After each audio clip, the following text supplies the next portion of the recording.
Кайырлы күн, сәлеметсізбе? Ең алдымен өзіңіз жайлы айта кетсеңіз, Швецияға қай жылы көштіңіз және де ол жақта қанша жылдан бері тұрып келесіз?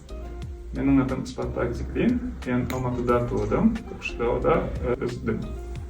Мен 2008 жылы Мәскеу мемлекеттік университетін бітіріп, сол жылы Чепинг университетінің докторантурасында оқыдым. Сол жылы кезден Швеция тұрғаныма 17 жыл болды.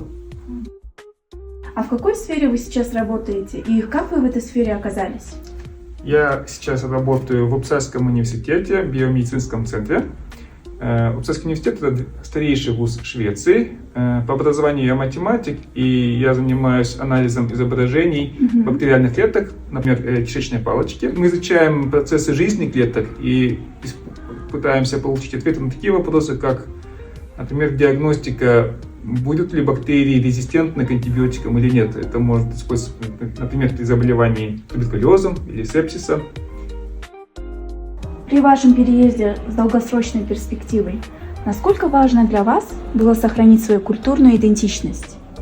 Я убедился на своем опыте, что переезжая в новую страну, по-особенному начинаешь ценить собственные традиции и культуру. И когда я начал работать в Линчепинском университете, выяснилось, что там проводится ежегодно фестиваль, на котором студенты университета имели возможность представить культуру своих стран.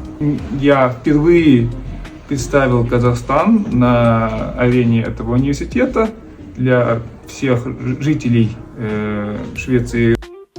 Как у вас появилась идея создать казахский культурный центр в Стокгольме? Наша ассоциация была создана в 2017 году при поддержке посольства Республики Казахстан в Королевстве Швеция. Первоначально это была молодежная организация, но в 2023 году мы переименовались в Достат, мы выросли. И наша ассоциация проводит различные культурные мероприятия, такие как кинофестивали, выставки, кулинарные вечера, посвященные традиционной кухне, а также практические семинары о жизни в Швеции. В наших планах открыть кружок по казахским танцам для детей. Это вот на перспективу планы. А какое самое последнее мероприятие, связанное с казахской культурой, вы провели? Последнее крупное мероприятие мы отмечали на Наурыз.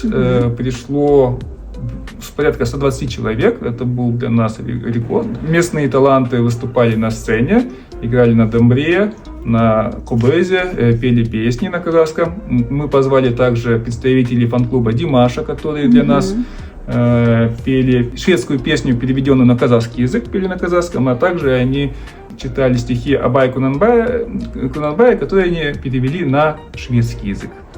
Поэтому был такой симбиоз. Рассказываете ли вы своим иностранным друзьям о казахской культуре? Как они ее воспринимают? Да, мы обязательно зовем на все наши мероприятия наших друзей и коллег, иностранцев и шведов, которые проживают в Швеции. Они с радостью приходят и, конечно, узнают много нового о нашей стране, о нашей культуре. И некоторые из них после этого посещали Казахстан, вдохновленные нашими мероприятиями. То есть, можно сказать, вы вносите вклад также в наш туризм? Да, мы, конечно, стараемся. Одно из самых первых мероприятий это была выставка, посвященная фотографиям природы Казахстана. И вот, представляете, мы всем показывали такие красоты Казахстана. Должен сам признать, к сожалению, что я сам не во всех местах был, но такие красивые места, и о них рассказывали. И, конечно, люди были. Им было очень интересно поехать и посетить эти места.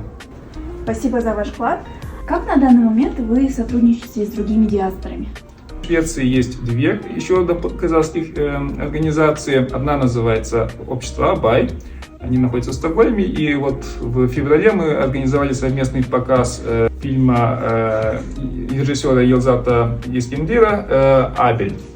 Этот показ был бесплатным для широкой публики в Стокгольме и прошел на ура. А также в городе Вестерос есть казахское общество этнических казахов, которые переехали в Швецию из Турции. Они позвали нас на празднование Наурыза в городе Вестерос. Приезжали, вот, выступала от нашего общества Жулдес, и она играла на кобезе. Мы, конечно, тоже зовем их на наши мероприятия. Вот в прошлом году они приезжали на кинофестиваль. Какие казахские традиции в вашей семье сейчас соблюдаются? У нас интернациональная семья, моя жена Санна, она шведка, и мы обязательно отмечаем крупные национальные праздники, например, Наурыз. Мы любим готовить национальную еду, в частности, особенно мы любим готовить манты. Я в свое время, еще в студенческие годы, привез в Швецию мантоварку из Казахстана, и, знаете, это был большой успех. Ко мне приезжали ради мант студенты из других городов Скандинавии, не только Швеции. И я научил готовить манты мою жену, и мы с удовольствием готовим. Недавно мы делали мастер-класс для студентов Упсальского университета. Спардак Мырза, сұхбатыңыз үшін көп рахмет. Сізді тағы да күтеміз. Сізге көп рахмет.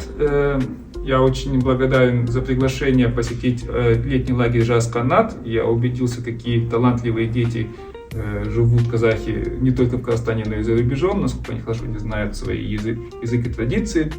И я очень надеюсь на плодотворное сотрудничество с фондом Атандастар и нашей ассоциацией Достар.